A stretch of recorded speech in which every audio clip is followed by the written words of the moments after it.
ఎందుకో తెలుసా? ఎవడికి కావాలి నిష్కారణ శత్రుత్వం? మనకెందుకు వచ్చింది? చాలా సంతోషం అండి, అబ్బో శుభం భూయా, చక్కగా చేసుకోండి అంటే ఓ మాటతో అయిపోయే. కాదు, శ్రేయస్సు కోరేటటువంటి వాడు నువ్వు తప్పు మార్గంలో ఉన్నప్పుడు ఆయన మాట నీకు కఠినంగా అనిపించినప్పటికీ నిన్ను దిద్దడానికి 4 మంచి మాటలు చెప్తాడు. అటువంటి ఉదార హృదయంతో తన మాట కఠినంగా ఉండి అవతలవాడు తనని తప్పుగా అర్థం చేసుకుంటాడేమో అని తెలుసున్నప్పటికీ స్వార్థమును ఆలోచించకుండా అవతల వారి అభ్యున్నతి కొరకు మాట్లాడగలిగినటువంటి ఉదారుడైన వాడు లోకమునందు దొరకనే దొరకడు. ఒకవేళ దొరికినా వాడి మాట వినేవాడు దొరకడు. ఒకవేళ అలా చెప్పేవాడు అలా వినేవాడు ఇద్దరు దొరికితే అంతకు మించిన క్షేత్రం ఇంకొకటి లేదు అన్నది. స్వభావ పురుషారాజన్ సతతం ప్రియవాదిన అప్రియస్య తు పథ్యస్య వక్త శ్రోత చ దుర్లభ. అటువంటి వక్త అటువంటి శ్రోత లోకంలో దొరకరు, ఉండరన్నాడు. నిజమైంది. ఇన్ని చెప్పాడు. ఆయన అన్నాడు, నువ్వు అన్నీ చెప్పావు కానీ నువ్వు చెప్పేవి నేను చెప్పేది నువ్వు విను. నువ్వు నా చేతిలో చచ్చిపోతావా రాముడి చేతిలో చచ్చిపోతావా? నా మాట కాదంటే ఇప్పుడే చచ్చిపోతావు. మృత్యుర్ధ్రువో యస్య మయా విరుధ్య. నా మాట కాదను ఇప్పుడే చచ్చిపోతావు. నీకంత ఇష్టం కాబట్టి రాముడి చేతిలో చచ్చిపోతానంటావా? మాయలేడిగా వెళ్ళు, ఏమో చస్తావో బతుకుతావో నీ అదృష్టం. దూరంగా వెళ్ళి అంతర్ధానం అయిపోయి అదిగో అప్పుడు మానవాస్త్రం పెట్టి కొడితే తప్పుకున్నట్టే బాలకాండలో మళ్ళీ తప్పుకున్నావా నీ అదృష్టం. నీ చెప్పిన మాట వింటే బతకచ్చేమో ఆశ, నీ చెప్పిన మాట వినకపోతే చచ్చిపోవడం ఖాయం. ఏది కోరుకుంటావో కోరుకోండి. వీడు మాట వినడరా. మాట వినకపోవడం అన్న నీ లక్షణమే నిన్ను చంపేస్తుందిరా రావణ అంటాడు. ఎన్నున్నాయి? 10 తలకాయలున్నాయి, నీ తపస్సుంది. ఉండకూడని ఒక్కటే ఉంది, మాట విననితనం. అంగదుడు చెప్పాడు, హనుమ చెప్పారు, ఆఖరికి తమ్ముడు విభీషణుడు చెప్పాడు, కుంభకర్ణుడు చెప్పాడు, తల్లి కైకసి చెప్పింది. ఎంత మంది చెప్పాలో అంతమంది చెప్పారు. ఎవరి మాట ఒక్కళ్ళ మాట విన్నది లేదు. ఆఖరికి ఏమైంది? 10 తలలు తెగిపోయి కింద పడిపోయాడు. మండోదరిని పల్లకీలో తీసుకొచ్చారు యుద్ధభూమికి. ఎదురుగుండా రామచంద్రమూర్తి నించున్నారు ధనస్సు పట్టుకుని. రాముణ్ణి నిందిస్తుందనుకున్నారు. ఆవిడ పల్లకి దిగి రావణుడి వంక చూసింది, రామచంద్రమూర్తి వంక చూసింది.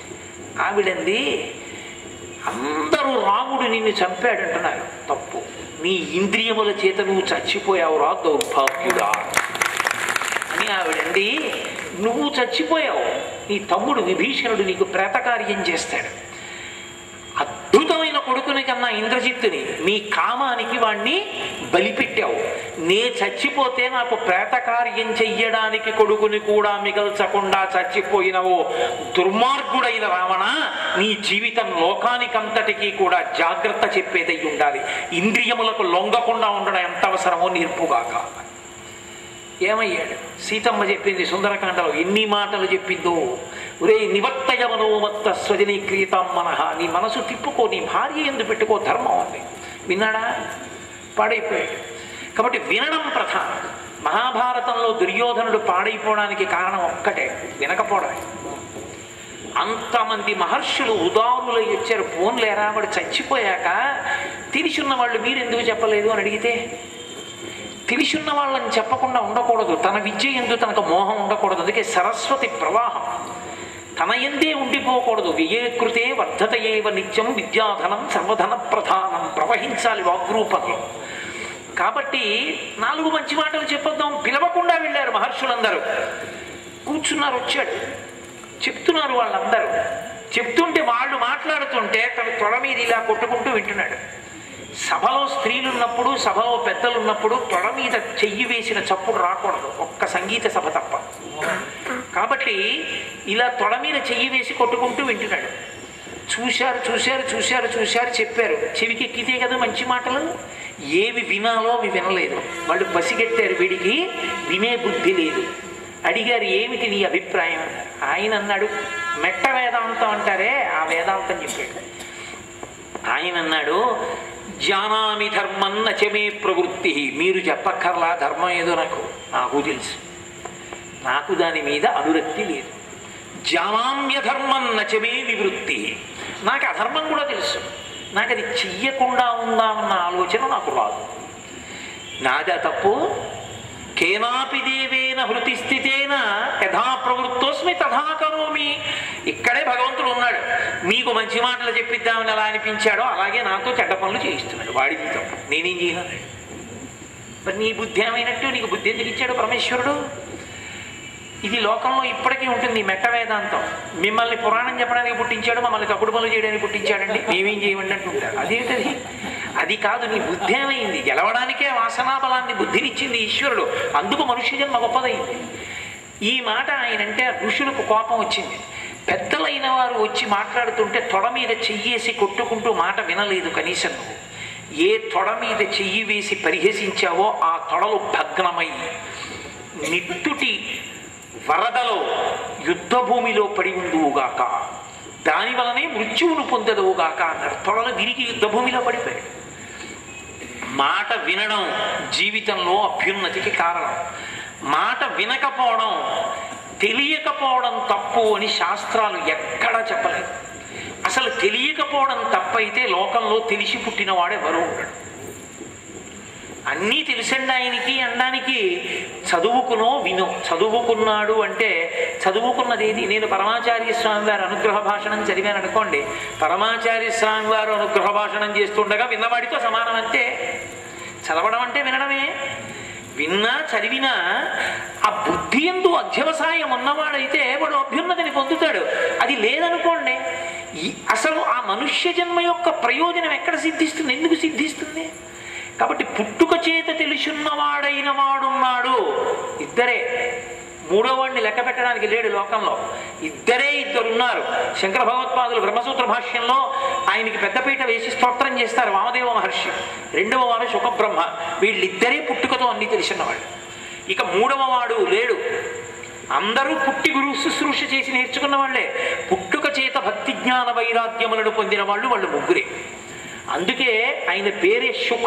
కుష అంటే దర్భ, శుక అంటే దర్భ తిరగబడుతుంది. అంటే కర్మ విడిచిపెట్టి జ్ఞానమునందు నిలబడినటువంటి మహాపురుషుడైన అటువంటి వాడు శుకబ్రహ్మ. అందరూ అలా ఉంటారా? ఉండరు. కాబట్టి లోకంలో అందరూ పుట్టుకతో అజ్ఞానులే. జన్మనా జాయితే శూద్ర సంస్కారాత్ ద్విజ ఉచ్యతే. నువ్వు ఎంత తెలుసుకుంటున్నావో దానివల్ల నువ్వు జ్ఞానమును పొందుతావు. నాతో ఒక ఆయన అన్నాడు ఒకసారి, నేను చాలా మురిసిపోయిన ఆ మాటకి. ఆయన అన్నాడు, చదువుకుంటున్నానన్న మాట నేను వాడలేను గురువుగారు అన్నాడు. ఏమన్నా అంటే, చదువుకున్నాను అంటే నేను తెలుసుకున్నాను అని. నేను నాకు ఇది తెలియదని తెలుసుకుంటున్నానంతకాలము చదువుకుంటున్నవాడినే. నాకు ఇది తెలియదని నేను తెలుసుకోవడం జీవితాంతము ఉంటుంది. అసలు నాకు ఇది తెలియదు అన్న విషయం మిగలకుండా ఎప్పుడు పోతుందండి అన్నాడు. నాకు ఇది తెలియదండి అనవలసిన రోజు ఉంటుందా జీవితంలో? ఉండదు. ఏమంటే నేను రామాయణం చదువుకున్నాను, భారతం చదువుకున్నాను, భాగవతం చదువుకున్నాను అన్నారనుకోండి ఒక ఆయన. మీరు వీణ నేర్చుకున్నారా అని అడిగితే నాకు తెలియదండి, వీణ రాదు. పోన్లేండి మీకు వీణ రాదు, మీరు వ్యాకరణం చదువుకున్నారా అంటే నువ్వు నీకు తెలియదన్న విషయాలు చాలా ఉన్నాయని తెలుసుకోవడమే నిజమైన చదువు. నాకిన్ని తెలుసు అనుకోవడమే అసలు చదువు లేకపోవడం. నాకిన్ని తెలుసు అనుకోగానే అహంకారం. నాకు ఇన్ని తెలియవో అనుకోవడం వినయం. అందుకే శంకరులు షట్పదీ స్తోత్రం చేస్తూ అవినయమపనయ విష్ణోహో అని మొదలుపెట్టారు. నాకు అవినయం తీసేయి, వినయం వచ్చేస్తుంది. నాకు ఇది తెలుసని గర్వం కాదు, నాకు తెలియనివి ఎన్నున్నాయి, ఎన్ని జన్మలు సరిపోతాయి అసలు ఇవన్నీ చదవడానికి, ఎప్పటికి తెలుస్తాయి నాకు ఇవన్నీ అనుకున్న కొద్దీ. ఏం తెలుసురా మనకి ఏం తెలుసని మాట్లాడతాంరా మనం అనిపించిన నాడు నువ్వు వినయంతో నిలబడతావు. దాన్ని కృతకంగా నువ్వు నటించక్కర్లేదు, నీకు అంతర్లీనమైపోతుంది వినయం. నాకు తెలుసున్నది ఏదో ఒక్కటి పట్టుకుని నాకు అది వచ్చండి అనగానే అహంకారం పుట్టుకొస్తుంది. అందుకే శ్రవణం అంటే వినడం. దేని కొరకు అంటే ఇన్ని తెలుసున్నా నీకు తెలియనిది ఒకటి ఉంటుంది అని. రామాయణంలో వాల్మీకి మహర్షి మెరుపులు మెరిపిస్తూ ఉంటారు. ఒకానొక సందర్భంలో రామచంద్రమూర్తి లక్ష్మణస్వామితో సీతమ్మతో కలిసి అరణ్యవాసానికి వెళ్ళాడు. గుహుడు పరిచర్య చేశాడు ఒక రాత్రి. ఆ తర్వాత ఆయన వెళ్ళిపోయాడు. భరతుడు వచ్చాడు వెనకాల. ఇప్పుడు భరతుడి దగ్గరికి గుహుడు వెళ్ళాడు. వెళ్ళి రాముడి గురించి లక్ష్మణుడి గురించి చెప్తున్నాడు. మహర్షి ఒక గొప్ప శ్లోకం వేశారు అయోధ్యకాండం. ఆయన అన్నారు, అచచక్షేద సద్భావం లక్ష్మణస్య మహాత్మనః భరతాయ అప్రమేయాయ గుహో దహన గోచర అన్నారు. అప్రమేయాయ, భరతుని యొక్క గొప్పతనం ఎంతటిది అంటే నువ్వు ఊహించలేవు. అంత గొప్పవాడు భరతుడు. అంత గొప్పవాడైన భరతుడి దగ్గరికి వెళ్ళి అసలు లెక్క పెట్టడానికి వీలు లేనన్ని గుణములు కలిగినటువంటి లక్ష్మణస్వామిని గురించి అరణ్యములలో మాత్రమే తిరిగే అలవాటు ఉన్నటువంటి గుహుడు చెప్తున్నాడు. ఏమిటా శ్లోకం అంటే? లక్ష్మణస్వామి గురించి చెప్పడం ఎవరికీ సాధ్యం కాదు. అన్ని గుణములు ఉన్నవాడు, అన్నయ్యని అలా అనువర్తించినవాడు భరతుడు. ఆయనేం తక్కువవాడు కాడు, మహానుభావుడు. అంతటి అప్రమేయాయ, అసలు ఊహించడానికి శక్తి చాలనంత మహాపురుషుడు భరతుడు. ఆ భరతుడికి తోడబుట్టినవాడు లక్ష్మణుడు. భరతుడికి తెలుసా లక్ష్మణుడి గురించి? గుహుడికి తెలిసా? అరణ్యాల్లో ఉండేవాడు. భరతుడికే తెలుసు లక్ష్మణుడి గురించి. భరతుడికే తెలుసున్నటువంటి లక్ష్మణుడి గురించి ఒక్క రాత్రి మాత్రమే సీతారామ లక్ష్మణుల్ని చూసి అరణ్యాలలో తిరిగి అలవాటు ఉన్నటువంటి గుహుడేం మాట్లాడతాడు అంటే? ఈ మాట నేనన్నాను, భరతుడు అనలేదన్నాడు. నీకేం తెలుసురా లక్ష్మణుడి గురించి? నాకు చెప్తావు. నాకు తెలుసా నీకు తెలుసా? ఓ రాత్రి చూసావా మా తమ్ముడిని? నువ్వు నాకు చెప్పడానికి వచ్చావా? అనలేదు. ఎంత తనకి తెలిసున్నదైనా తనకి ఇష్టమైన విషయం చెప్తున్నాడు కాబట్టి తనకి తెలియని వాడిలాగే విన్నాడు. ఇది వినవలసిన వాడికి ఉండవలసిన లక్షణం.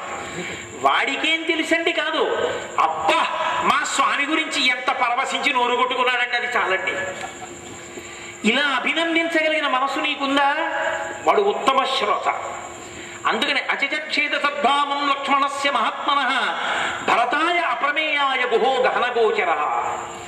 వింటున్న మాట నీకు అన్వయం అవ్వాలి, అంతేగాని వింటున్న మాట అవతల వాళ్ళ శక్తి గురించి కాదు. అది పాటించవలసింది. నీవు వినడంలో నీవు ఏ స్థాయిలో నిలబడగలుగుతున్నావు, వింటున్నప్పుడు నువ్వు ఏ స్థాయికి ఎదిగావో తెలిసిపోతుంది. మాట్లాడడంలో నువ్వు ఏ స్థాయిలో ఉన్నావో తెలిసిపోతుంది. ఎంత ఎక్కువ మాట్లాడతావో అంతగా నీ అజ్ఞానాన్ని బయట పెట్టుకుంటావు. ఎంత తక్కువ మాట్లాడతావో దానివల్ల కనీసం అజ్ఞానానికి దాపరికం ఉంటుంది. తెలియదన్న విషయం తెలుసుకునే అవకాశం కలగకుండా ఉంటుంది. నువ్వు ఎక్కువ మాట్లాడేస్తే తెలియదన్న విషయం తెలిసిపోతుంది. కాబట్టి ఎక్కువ మాట్లాడకడానికి కారణం అదే శాస్త్రంలో. కాబట్టి అచచక్షేద సద్భావం లక్ష్మణస్య మహాత్మనః భరతాయ అప్రమేయాయ గుహో దహన గోచర. మీరు అందుకే రాముణ్ణి చూడండి, రామాయణంలో అత్యంత సంక్లిష్టమైన సందర్భంలో మీరైతే ఏం చేస్తారు అని అడిగిన చోట మీరేం చేస్తారో అది రాముడు చెయ్యడు. లక్ష్మణస్వామిని పిలిచి ఇక్కడ నించో అన్నాడు. ఎందుకు నించోమన్నాడు? అన్నయ్య, అరణ్యంలో బంగారు మృగం ఉంటుంది అన్నయ్య, కాంచన మృగం, ఖచ్చితంగా రాక్షసమాయ అన్నయ్య, అనుమానం లేదు. ప్రమాదానికే వచ్చింది, వెళ్ళొద్దన్నయ్య. ఇది చెప్పినవాడు లక్ష్మణుడు. కావాలని అడిగింది సీతమ్మ. వెడుతున్న రాముడు ఏం చెప్పాడు? తెలియని వాడికి చెప్పి వెళ్ళలేదు, ఎవరు ముందు చెప్పాడో వాడికి చెప్పాడు. ఇన్ని చెప్పేవో లక్ష్మణ, సీతమ్మని విడిచి ఏ కారణమునకు రావద్దు. ఏదైనా సరే కారణం, తర్వాత ఇక నువ్వు ఆ కారణాలు చెప్పడానికి వీల్లేదు. ఏదైనా ప్రమాదం జరిగిపోయిన తర్వాత అన్నయ్య నేను ఈ కారణానికి వెళ్ళవలసి వచ్చిందన్న మాట నాకు వినపడడానికి వీల్లేదు అంటే అసలు ఇక అవకాశం లేదు నీకు. నీకున్న ఒకే ఒక కర్తవ్యం ఇక్కడ ఉండడం, అంతే. అది తప్ప నీకు వేరొక మార్గం లేదు, ఉండు అని వెళ్ళిపోయాడు మృగం వెంట. వెళ్ళిపోయిన వాడు ఇప్పుడు వెళ్ళడు లక్ష్మణుడు తెలుసు. వెళ్ళకపోతే అవతార ప్రయోజనం జరగదు. సీతమ్మ అయోనిజ, ఆవిడకొక్కడికే భూత భవిష్యత్ వర్తమాన కాలాలు తెలుసు. రాముడు నరుడుగా ఉన్నాడు కాబట్టి తెలియనట్టే ఉంటాడు. కాబట్టి ఇప్పుడు సీతమ్మ కథ నడపాలి. వాక్య అన్నిటికన్నా గొప్పది. ఆవిడేమందంటే లక్ష్మణుడు వెళ్ళడని తెలుసు. ఆవిడంది, ఒక తమ్ముడు రాజ్యం కోసం రాముణ్ణి బయటికి పంపాడు, ఇంకొక తమ్ముడు వదిన్ని కామించి అన్న వెంట వచ్చి అన్న మృత్యువుకి కారణమై నన్ను పొందడానికి చూస్తున్నాడు. వెళ్ళిపోయాడు లక్ష్మణుడు. వెళ్ళిపోవడం ఏమిటి? రావణాసురుడు అపహరించాడు. మళ్ళీ తిరిగి వచ్చాడు రాముడు. సీతమ్మ కనపడలేదు, ఉగ్రుడైపోయాడు. మహర్షి రుద్రస్వరూపమే వేస్తారు అక్కడ. ఇప్పుడు నేను మళ్ళీ రామాయణం అంతా ఎక్కడ చెప్తాను కానండి. రుద్రస్వరూపమై నా నారాజ బాణములతో ఈ లోకానికి గమనం లేకుండా ఆపేస్తానన్నాడు. ఇక ఎవరు కదలరు, ప్రాణులు ఆపేస్తాను, కడుతున్నాను బాణాలతో నేను ఇప్పుడు ఆ పంజరాన్ని అన్నాడు. అంటే లక్ష్మణస్వామి హఠాత్తుగా అన్నయ్య కాళ్ళ మీద పడ్డాడు. పడి అన్నాడు, ఇంకోడైతే ఏమైనా మాట్లాడుతున్నాడు అనుకోండి, నోరు మొయ్యి, నీ వల్ల వచ్చింది, పైగా నువ్వు నాకు చెప్పడం కూడా అనేది పోతకంటాడు. లక్ష్మణస్వామి చెప్తుంటే కాళ్ళ మీద పడి విన్నాడు రాముడు. ఇది అంటే ఎవరి వలన తనకి కష్టం వచ్చిందో ఆయన మాట్లాడుతున్నా ఏమో ఇప్పుడు మాట్లాడుతున్నది కూడా నా అభ్యున్నతి హేతువై ఉండొచ్చు, దాన్ని మాత్రం జారవిడుచుకోకూడదు విన్నాడు. జారిపోయిన భార్య కన్నా మంచి మాట జారిపోకూడదన్నది రాముడి స్పృహ. అందుకని లక్ష్మణస్వామి రాముడి పాదాల మీద పడి తల పైకెత్తి ఒక మాట అన్నాడు, అన్నయ్య పురాభూత్వా మృదుద్దాంత సర్వభూతహితే రతః. అన్నయ్య నీ మనసు చాలా మెత్తది, పూర్వం నువ్వు సర్వభూతముల యొక్క దయతో ఉండేటటువంటి వాడివి. అటువంటి వాడివి అన్నయ్య, ఏకస్య నాపరాధేన లోకాన్ హంతు నహార్హసి. ఎవరో ఒక్కడే అన్నయ్య సీతమ్మను అపహరించింది, ఈ లోకమంతా అపహరించలేదు. ఒక్కడే అన్నయ్య ఎత్తుకెళ్ళింది, వాడొక్కడిని ఎవరో తెలియకపోయిన కారణం చేత వదిలేసి లోకాన్ని చంపేస్తావా? ఇందుకు అన్నయ్య నీకు గురువుగారు పాఠం చెప్పింది, ఇందుకు అన్నయ్య నీకు ధనుర్వేదం ఇచ్చింది. సర్వే వేద విదాశూరా సర్వే లోకహితే రతా సర్వో జ్ఞానోపసంపన్నా సర్వే సమృతా గుణై. ఒక్కసారి గురువు గారిని గుర్తు చేశాడు. లోకహితం కోసం అన్నయ్య మనకి ధనుర్వేదం ఇచ్చాడు, ఆ ఒక్కడిని వెతికి పట్టుకుందాం, వాణ్ణి చంపి. అంతేగాని లోకాన్ని చంపేస్తానంటే ఏమిటన్నయ్య? నీ వంటి వాడి బుద్ధి ఇవాళ ఇంత ఉగ్రత ఎందుకు పొందిందన్నయ్య? నాకు అర్థమైంది. భార్య కనపడని శోకం కమ్మింది నిన్ను. శోకము చేత ఏమైందో తెలుసా? శోకో నాశయితే ధైర్యం, శోకో నాశయితే శృతం, శోకో నాశయితే సర్వం నాస్తి శోక సమోరిపోకు. అన్నయ్య బుధిని ఎత్తుకెళ్ళిన వాడు కాదు నీ శత్రువు. నీ శత్రువు ఎవరో తెలుసా? నీ శోకమే. ఈ శోకం వల్ల ఇప్పుడు నీ బుద్ధి పని చేయట్లేదు. వదిన ఒకనాడు దొరుకుతుంది, కానీ నీకొచ్చిన అపకీర్తిక మాసి. తన భార్య కనపడలేదని లోకాన్నంతటినీ చంపేసిన దుష్టుడు రాముడని లోకం నిన్ను అంటగాచి రాస్తుంది. అన్నయ్య ఓర్పోహించు, వెతుకుదాను రా అన్నయ్య అని. ఉత్సాహో బలవాన్నార్యా నాస్తుత్యాహత్పరం బలం సోత్సాహ శాస్తిలోకేస్మిన్ నకించిదపి దుర్లభం. ఉత్సాహం చచ్చిపోయిన వాడు లోకంలో సాధించలేడేమో కానీ ఉత్సాహం ఉన్నవాడు సాధించలేనిది ఈ లోకంలో లేదన్నయ్య. ఉత్సాహం పుంజుకో అన్నాడు. అంతే, నువ్వు నాకు చెప్పొచ్చేవాడివా అని ఒక్క తన్ను తన్నొచ్చు రామచంద్రమూర్తి. తమ్ముడా నువ్వు చెప్పినది గొప్ప మాటరా, నిజమే, రా వెతుకుదామని పోయింది. అది రాముడు అంటే. అందుకు రామాయణం ఆది కావ్యమైంది. అంటే జారిపోయిన సీతమ్మ కన్నా వినవలసిన మాట జారిపోవడాన్ని రాముడు అంగీకరించాల. ఎక్కడెక్కడ మంచి మాట వినవలసినదున్నా అంత జాగ్రత్తగా ఒడిసి పట్టాడు తప్ప రాముడు ఎన్నడు వీడు నాకు చెప్పేది ఏమిటన్న మాట లేదు. అందుకే నేను మీతో ఒక్క మాట చెప్తా, బాగా జ్ఞాపకం పెట్టుకోండి ఈ మాట. శ్రీరామాయణంలోని 24,000 శ్లోకములలో రామచంద్రమూర్తి నోటి వెంట రాని మాట ఒక్కటే, వీడు పనికి మాలినవాడు. ఈ మాట రాముడు అన్నాడు. వీడు పనికి మాలిన వాడని మనం ప్రతివాడిని అంటాం. ప్రతివాడిలో ఏదో ఒక గొప్ప విషయం చూశాడు రాముడు. అందుకే లోకమంతా వీళ్ళు యుద్ధానికి ఏం పనికొస్తారన్న వానరుల్ని దగ్గర పెట్టుకుని రావణ సంహారం చేసి మానవ జాతికి ప్రతిష్ట కట్టబెట్టాడు. వానరులకు వానరుల వలన గొప్పతనం కాదు, రాముడు నాయకుడైన కారణం చేత గొప్పతనం వచ్చింది. ప్రతి వారిలో ఏదో ఒక మంచిని చూసి తనతో కలుపుకు తిరగగలడు. ఆ మంచి చచ్చిపోతుంది శరీరాన్ని చంపేస్తే. అందుకే శరీరాలు పడగొట్టడు. రావణుణ్ణి అంతకాలం ఎందుకు ఉపేక్షించాడో తెలుసా? అంత తపశ్శక్తి సంపన్నుడు, అంతటి పరిపాలనా దురంధరుడు. వాడు చచ్చిపోయే కన్నా వాడి మనసులోని కామం చచ్చిపోయి ధర్మంతో ముడిపడిపోతే లోకానికి ఒక వజ్రం అందుతుంది, అది మారుతుందేమో అని చూశాడు. అందుకే దొరికిన వాడిని కూడా నేడు పో రేపు రా అన్నాడు. మారుతుందేమో ఇవాళ రాత్రి ఆలోచిస్తే. అంటే తన భార్యని ఎత్తుకెళ్ళిన వాడు దొరికాడని చంపేసే ప్రయత్నం చేయలేదు.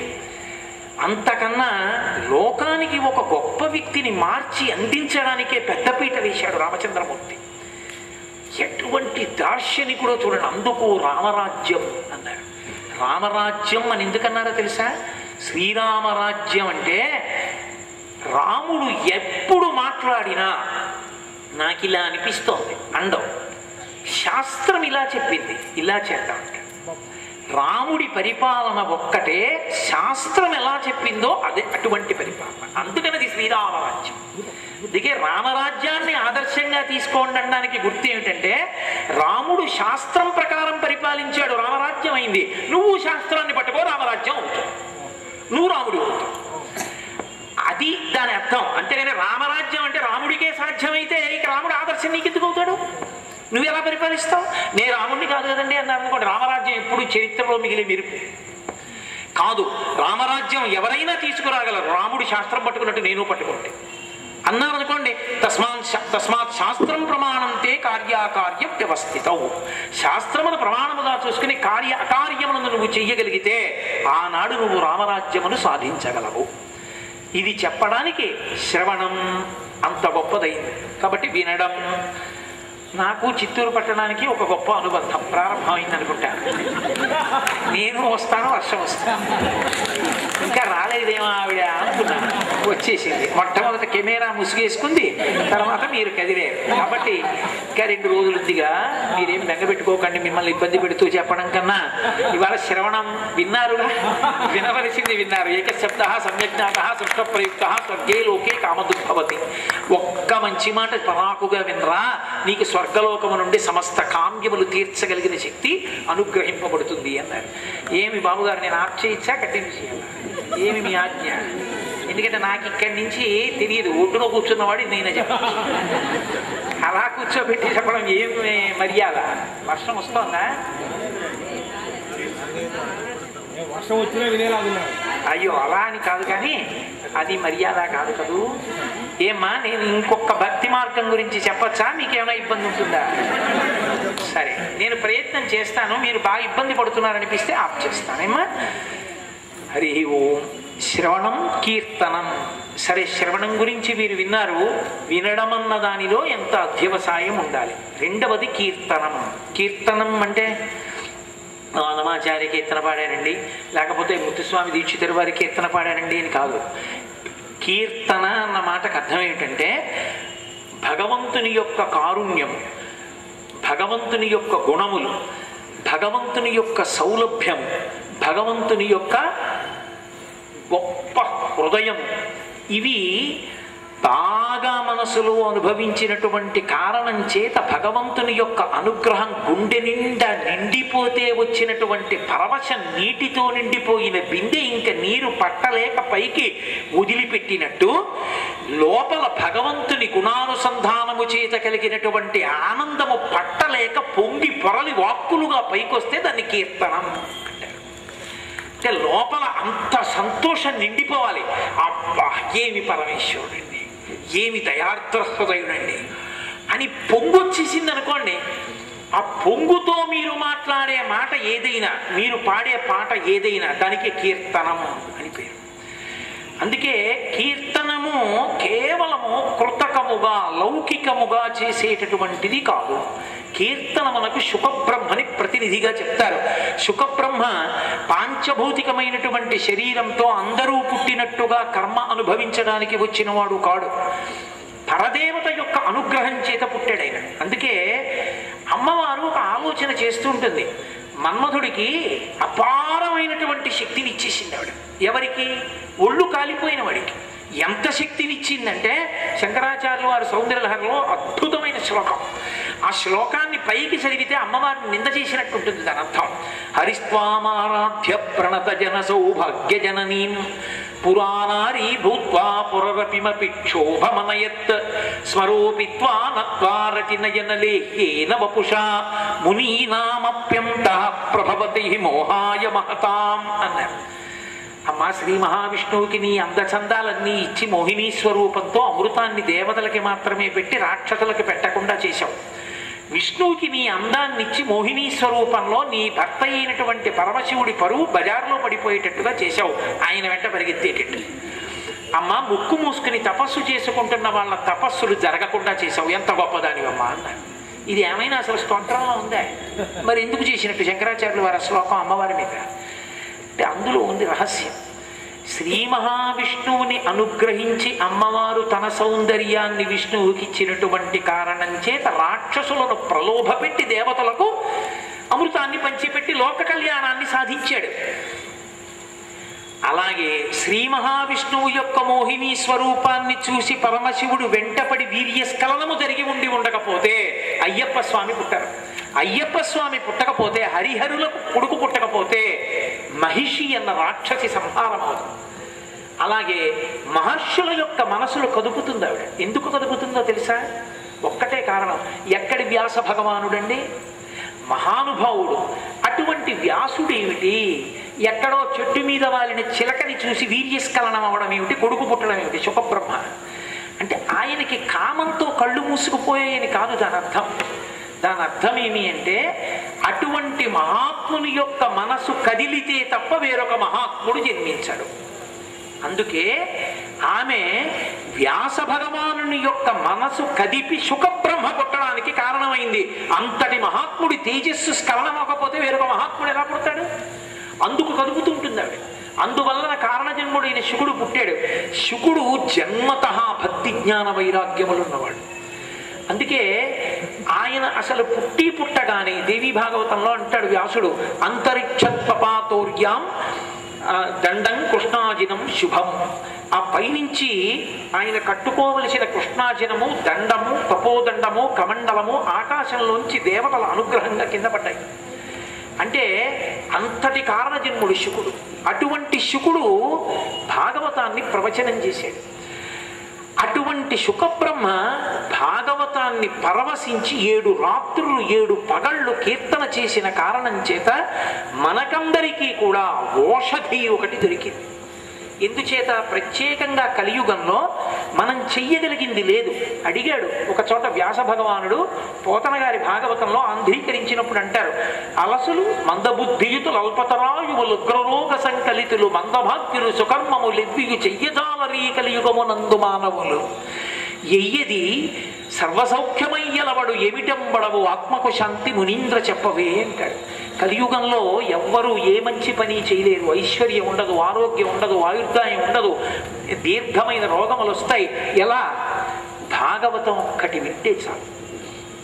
అటువంటి భాగవతాన్ని శుకబ్రహ్మ లోకానికి ప్రవచనం చేసి అందించారు.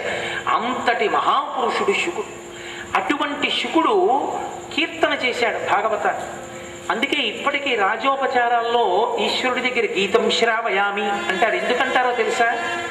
కీర్తన అన్న ఉపచారం ఎందుకు చేస్తారంటే కీర్తన దగ్గరికి వచ్చేటప్పటికి సంస్కృతంలో కీర్తన చెయ్యాలని లేదు, దేశ భాషలలో చెయ్యొచ్చు. పూజ సంస్కృతం.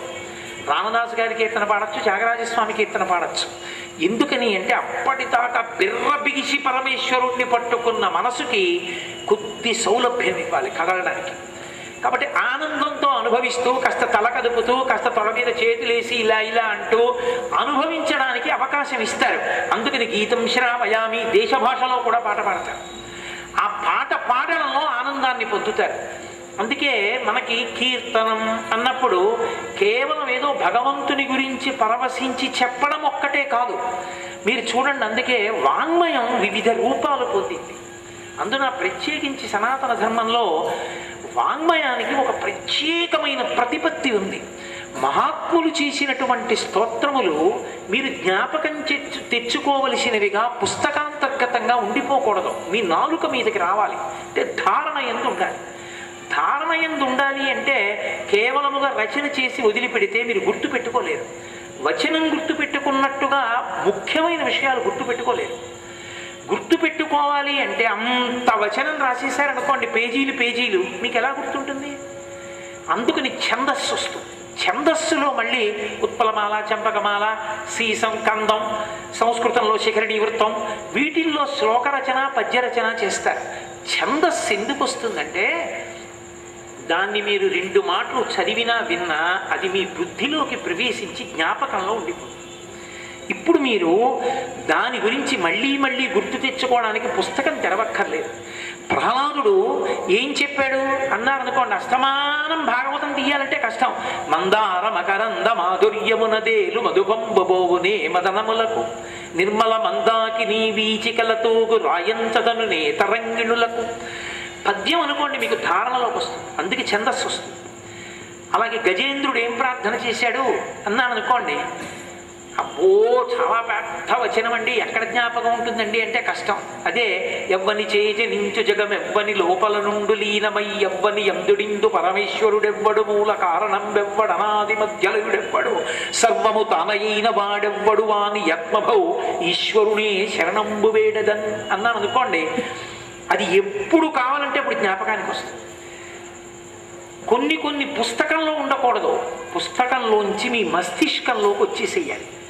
పుస్తకంలోనిది మస్తిష్కంలోకి వచ్చి శాశ్వతంగా గుర్తుండిపోయేటట్టుగా చెయ్యడానికి ఉపకరించిన సాధన వరకు ఛందస్సు అని పేరు. అందుకే అది వేద పురుషులకు ఉపాంగం ఛందస్సు. ఆ ఛందస్సుతో పద్యాలు ఇస్తారు. ఇవి నీ మనసు యొక్క పారవస్యాన్ని బట్టి నువ్వు చదువుతావు. ఆ పద్యమే రోజు చదువుకుంటావు, కానీ నువ్వు రోజు చదువుకోవడం వేరు. భాగవతంలో మహాపురుషుల యొక్క గొప్పతనం ఎంత గొప్పది అన్నది నువ్వు గర్గోపాఖ్యానం విన్నావు. ఊరక రారు మహాత్ములు వారధముల ఇండ్ల కడకు వచ్చుటలెల్లన్ కారణము మంగళములకు నీ వచ్చుట శుభము మాకు నిజము మహాత్మా అని ఆ నందుడు గర్గుడు వచ్చినప్పుడు పొంగిపోయిన స్థితి, మహాపురుషుల యొక్క వైభవం గురించి మీరు చదువుకున్నారు. మీరు ఇంటికి వెళ్ళారు, మరునాడు అనుకోకుండా మీ ఇంటికి ఓ మహాత్ముడు వచ్చాడు. ఇప్పుడు మీరు రోజూ చెప్పిన పద్యానికి ఇప్పుడు మీరు చెప్పే పద్యానికి తేడా వస్తుంది. నీ పాద కమల సేవయు నీ పాదార్చకులతోడి నెయ్యము నితాంతాపార భూతదయు తాపసమందార నాకు దయసేయగదే అని మీ ఇంటికి వచ్చిన మహాత్ముడి వలన మీరు పులకరించిపోయి, ఈశ్వరా ఇలాగే నాకు ఎప్పుడూ మహాత్ములు మా ఇంటికి వచ్చి వాళ్ళతో సంబంధం ఉండేటట్టుగా నన్ను అనుగ్రహించని మీరు ప్రార్థన చేయడానికి తేడా వస్తుందా రాదా? మనసు భావోద్వేగాన్ని పొందుతూ ఉంటుంది.